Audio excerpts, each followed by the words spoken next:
Ang enemy ng unity, tanong ko ano? Ano? Lakas. Ano? Ang kalaban ng unity, pride at ang lack of honor. Yun ang kalaban. Hindi namin yun na.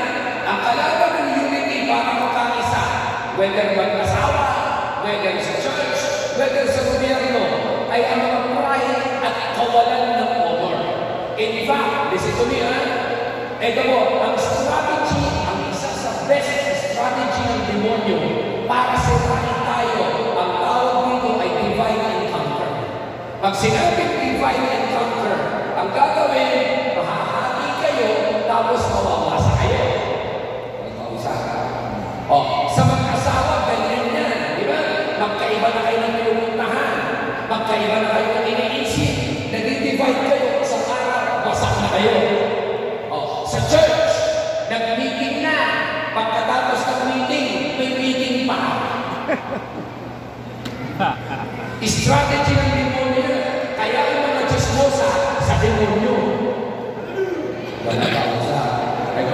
Pakisara na sa katabi mo, ikaw talaga ang pinag-uusapan ng ngayon na lakas. All throughout the scripture, you will find na ang strategy ng demonyo, divide and conquer. Example, si Abel at si Cain, nang dahil lang sa offering, nagpatayan. Kausap, si Lot at si Abraham, naghiwalay. Bakit? Nagkakagalit ang kanilang mga nakuhan. Si Abraham magalino. Sabi ni Abraham, kung huwag tayo magkagalit, okay ka na lang siguro. O kung pupunta ka sa kanan, kakaliwang ko. Pag pupunta ka sa kaliwang, kakanan ako. Pero i-preserve natin ang relationship natin. Napakatalino niya.